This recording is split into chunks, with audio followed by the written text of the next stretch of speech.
Fiz uso prolongado de antibiótico e desenvolvi uma colite. Isso é possível? Sim. Hoje nós vamos discutir um caso, inclusive com o exame de colonoscopia que nós fizemos, de uma paciente de 62 anos que precisou fazer um uso um pouco prolongado de antibióticos em virtude de uma infecção urinária e, posteriormente, essa paciente evoluiu com um episódio de diarreia de difícil controle. Quando veio ao nosso serviço para realizar um exame de colonoscopia, ela já estava com aproximadamente 2 para 3 semanas de diarreia. Durante a realização do exame de colonoscopia, nós identificamos placas amareladas, a gente chama de pseudomembranas. Essas placas elas são até facilmente retiradas através de uma pinça de biópsia, alguma coisa assim, onde nós conseguimos passar um instrumento por cima daquela placa e retirá-la. Isso é muito característico, é muito sugestivo de uma infecção chamada de colite pseudomembranosa. Qual que é a causa dessa colite pseudomembranosa?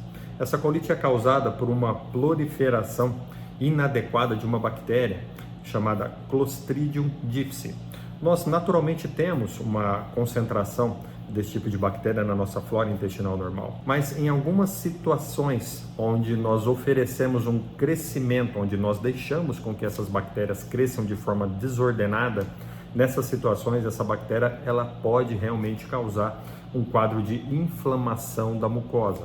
São situações de uso prolongado de antibiótico, em pacientes com internação um pouco mais prolongada hospitalar, pacientes idosos com algum grau de imunossupressão. Esse é o perfil de paciente que é mais propenso a desenvolver esse tipo de processo inflamatório, chamada colite pseudomembranosa, originária do supercrescimento da bactéria chamada Clostridium difficile.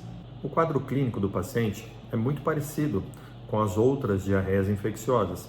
O paciente tem várias evacuações diárias, geralmente com odor intenso, associado algumas vezes a febre, cólicas intensas, em alguns casos sangramentos associados a desidratação.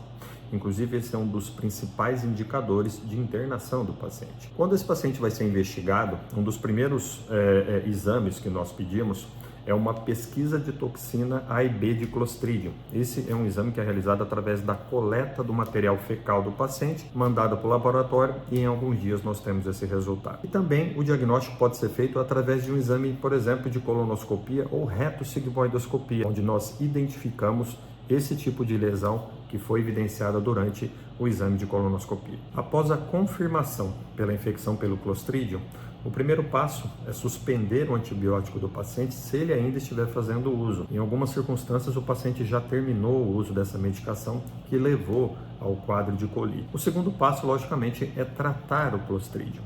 Hoje no Brasil nós temos duas opções de tratamento. A primeira escolha é a vancomicina e a segunda escolha é o metronidazol. Essas medicações geralmente são utilizadas por aproximadamente 2 semanas. Mas infelizmente nós temos alguns casos de recidivas, onde o paciente volta a ter infecção pelo Clostridium posteriormente. Nessas circunstâncias, nós temos duas alternativas atualmente. A primeira alternativa é o transplante de microbiota fecal, onde através de um protocolo bem rígido são selecionados pacientes com uma flora intestinal sadia e isso é transferido através de um exame de colonoscopia para o paciente com infecção. Essa mudança de flora intestinal que vai ocorrer no paciente que recebeu o conteúdo fecal faz com que ocorra uma alteração da sua microbiota e, logicamente, objetivando o controle da infecção pelo Clostridium. Recentemente, nós tivemos o desenvolvimento de uma cápsula chamada de VOST. É uma cápsula que contém bactérias de conteúdo fecal selecionadas que fazem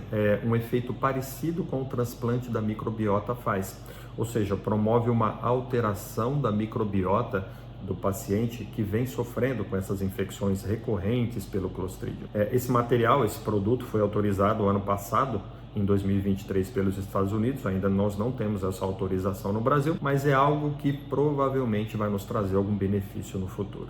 Se você gostou do vídeo, dê um like, envie esse link para algum conhecido teu que esteja precisando dessas informações e até o próximo vídeo.